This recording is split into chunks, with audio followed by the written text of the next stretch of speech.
Hey, it's Amber, and welcome to Season 3 of Politics But Make It Fashion. Come chat with me. 72 Hours of Hell, My Time in a VA is a short story about my time in the Veterans Affairs Hospital on a voluntary 72-hour hold. I was falling down a rabbit hole, and I could no longer see the light or a way out.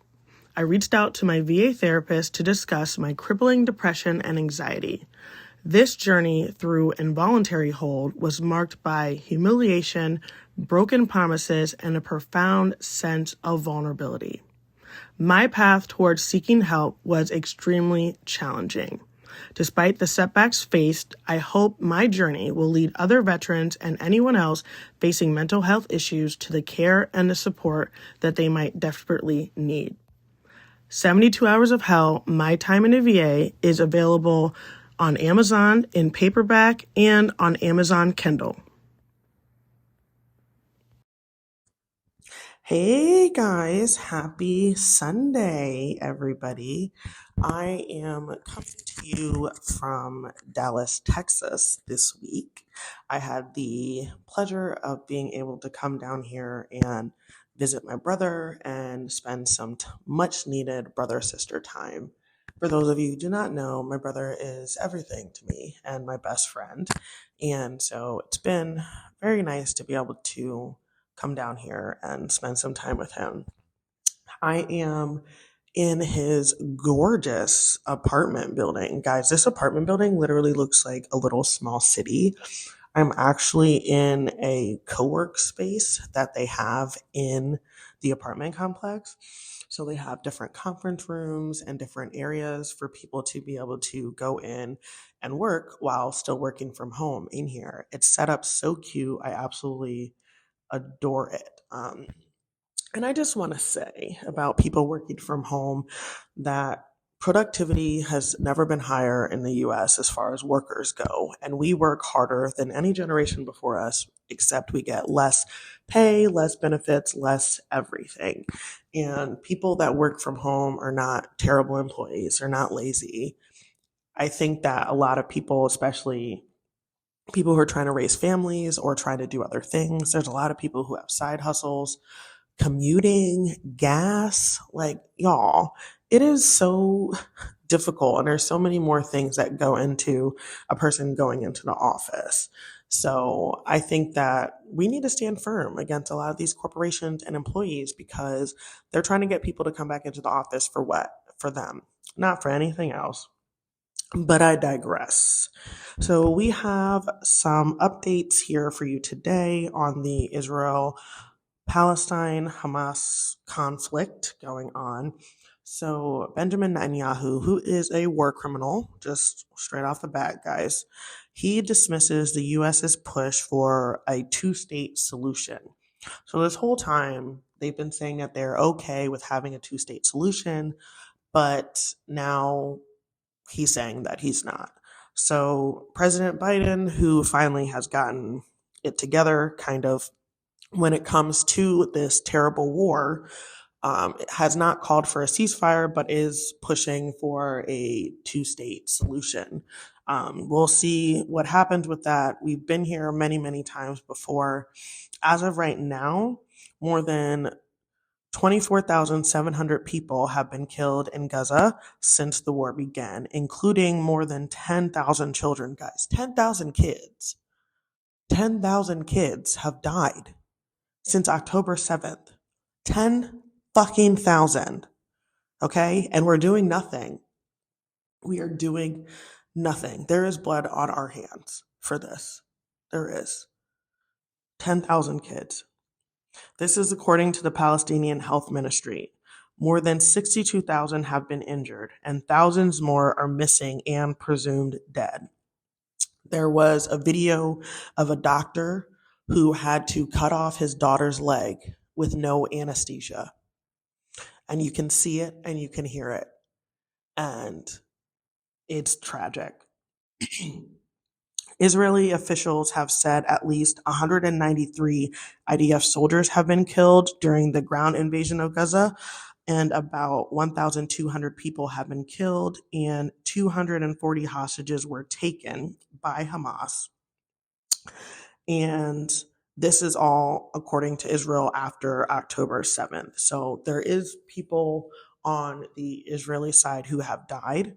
There are soldiers who's died, and hear me out. As a veteran, as a person who's coming from a military family, all death is um, tragic. You know what I mean?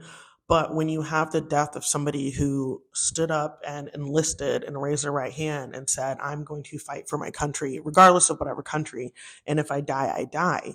So for soldiers to die during war, that is an oath, and that is something that you take on and you know is a possibility to happen. But civilians didn't take that oath. They didn't do that. There is a difference between 193 soldiers being killed, than civilians being killed, because they didn't have anything to do with this. They're innocent. They're women and they're children. And that's just sad and tragic. And I truly believe that we can support human life. I can support Israeli life, and there are 1,200 people who were killed who are Israeli, and those are civilians. And some of those probably do include women and children. And we need to be sad about that. That is tragic because those are innocent people who really don't have anything to do with this. And we can also be sad about the 10,000 children that have died that are Palestinian. We can criticize Netanyahu, we can criticize the Israeli government and not be anti Semitic, because hate begets hate, and we can support all life. And there has been a rise in not just anti Semitic hate crimes, but also Muslim hate crimes here in the US as well. And it's sad that it's always so black and white, and people aren't allowed to be empathetic for everybody, because I believe that we truly can be. And you can criticize a government. I can criticize the US government. That doesn't mean that I hate all of the people in America. They can, two things can be true at the same time. I will continue to keep you guys updated on that war. Also update you guys on the Lebanon aspect of the war and also the Yemeni aspect of that war as well. So I want to change gears here a little bit. Okay, y'all remember what happened with Alec Baldwin, right? So we have some new developments in this whole case. And guys, honestly, I really don't know how I feel about it. I really don't. I want some of you guys to slide into my DMs and let me know how you feel about this, because this one I don't know. I don't know. So a grand jury in New Mexico indicted Alec Baldwin on Friday on a charge of involuntary manslaughter of Miss Hutchins. So they are reviving the criminal case against him in the fatal shooting of a cinematographer on the set of the film Rust, which happened more than 2 years ago when he was rehearsing and a gun went off. So, according to Alec Baldwin and also other people who were on set, he was told that the gun did not contain any live rounds of ammunition and that there was not supposed to be any live ammunition at all on the set. He also maintained that he did not actually pull the trigger when the gun fired.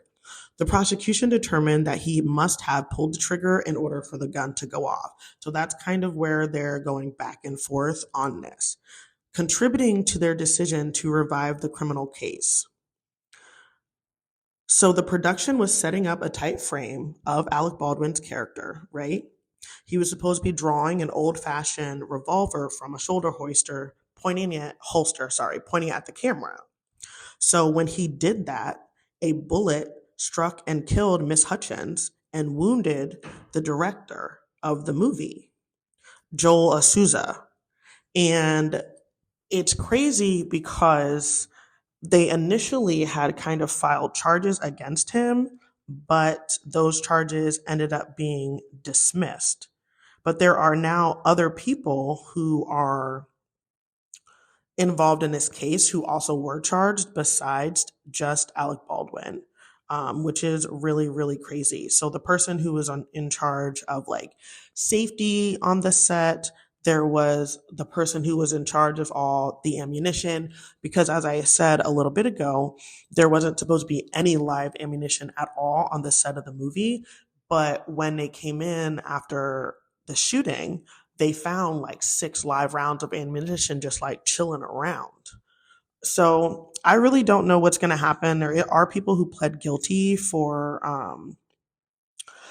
this to avoid jail time, but we will see what happens with this. Um, Sports Illustrated has basically almost fired like everybody who was on the Sports Illustrated team. So, like the writers, all the people that contributed to the magazine. And I think that this is going to be interesting to watch, because I think that a lot of companies are going to be taking notice. Because if you fire off all of your humans who work there, who are reporting, who are putting out articles and stuff like that, what are you going to replace them with? A lot of people are assuming that they're going to be replaced with AI, because during this whole major layoff of everybody at Sports Illustrated, the company has still been posting and like tweeting and things like that. Some of the things that they've been putting out have been a little weird or kind of off, and people are assuming that these things are being put out by AI. So I did not know this. I thought Sports Illustrated was its own like whole thing owned by somebody, but I was wrong. So Authentic Brands Group is the magazine's owner. So Authentic Brands Group said in a statement that it ended its licensing agreement with the Arena Group, which is the magazine's publisher. So Authentic Brands Group said it terminated the deal with Arena Group on Thursday as a result of the company's failure to pay its quarterly license fee, despite being given a notice of breach of contract. And this is according to NPR. So Sports Illustrated, the name Sports Illustrated is being licensed and then being used. So it's not like its own little separate thing, which I kind of thought that it was. So there has been a difficult last 4 years or so for Sports Illustrated, and the layoffs come days after the Arena Group announced a significant reduction in its 100 member workforce, citing substantial amounts of debt and missed payments. So basically, they missed a payment of $2.8 million, which is such a crazy thing. So they're laying off everybody, and we're going to kind of see what happens. But this is another major journalistic publication that has faced a lot of rising costs, a lot of rising debts. This fell on the same day as employees at the Los Angeles Times are staging a walkout in protest of planned layoffs. So there was also another publication, Pitchfork, which cut like all of their staff as well. And I think that this is just a precursor to more things that are going to come, because print media is dying, and it is causing newspapers, magazine companies, and things to have to try to figure out a way to stay relevant in the age of internet news, and also a way to like make money and be able to pay the people who are working for them. And I do believe a lot of companies think that AI is the answer, and they want to start using AI in replace of humans. And I just feel like, has nobody ever seen a Will Smith movie ever? Because obviously this does not go well for anybody. And also it's just really not the same.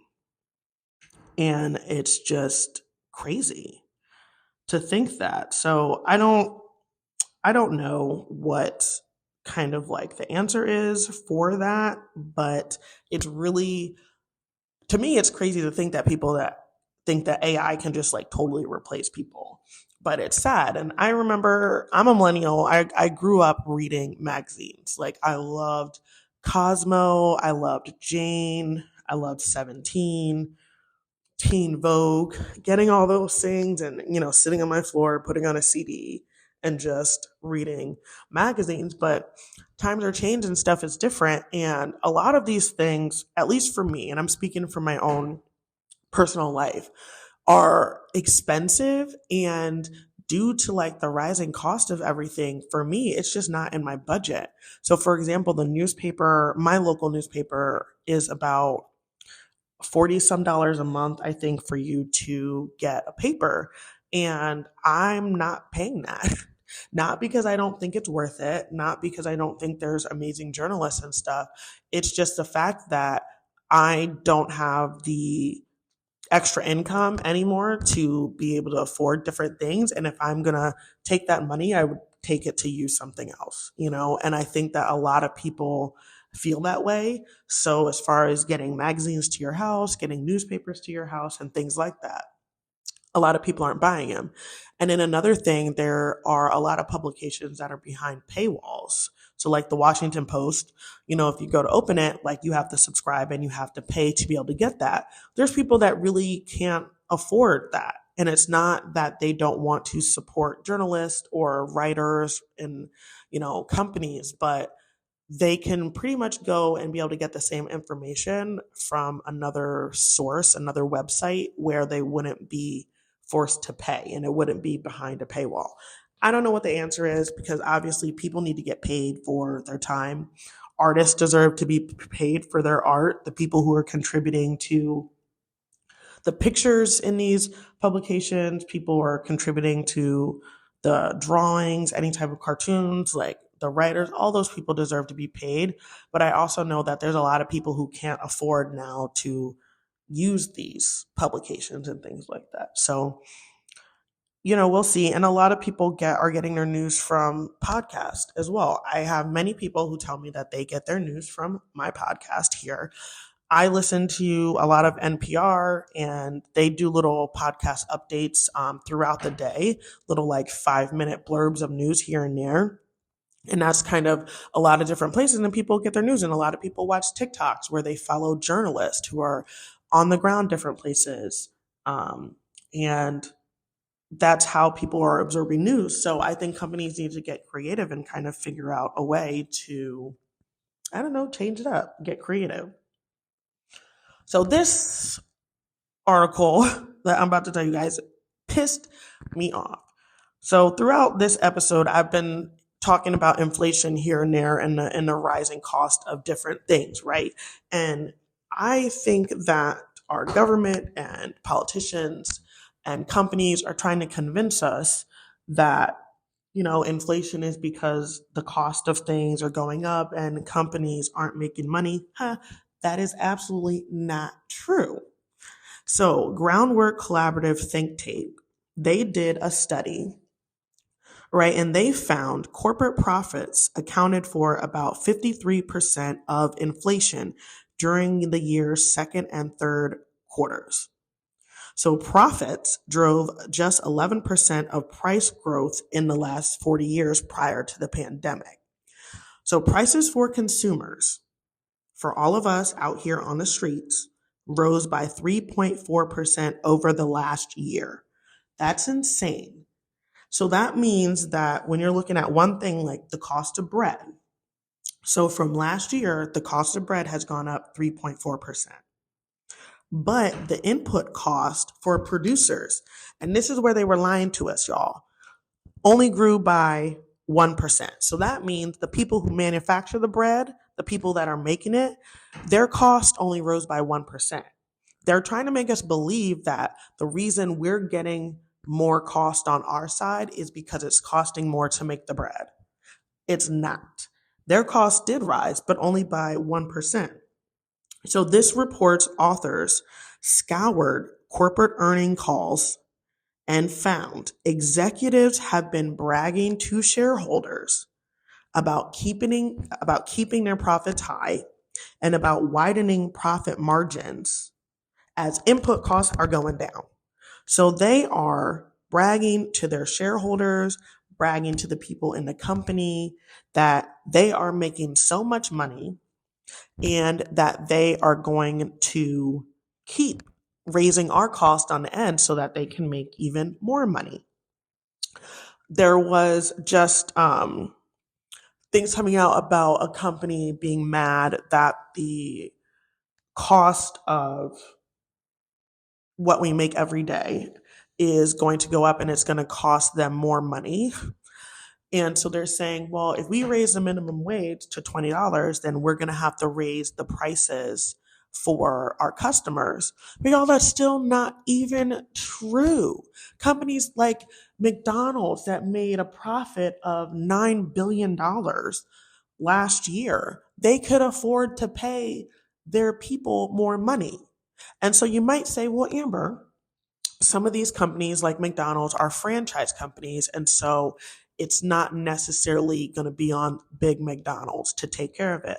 Well, I'm pretty sure that big McDonald's could figure out a way to help support their smaller franchises that maybe don't have the money to up the minimum wage for their employees. They could figure that out if they wanted to, but they don't want to. So they're lying to us saying, oh, we have to raise the cost of burgers now because the cost of minimum wage has gone up. How about you take it out of your $9 billion profits and we figure it out? Because all these big companies, they made so much money off of us during the pandemic. Companies were not in the red. They were rolling in the dough while we were all at home suffering. Okay.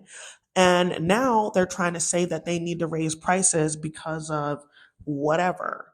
No, you don't. You're just being insanely, insanely greedy.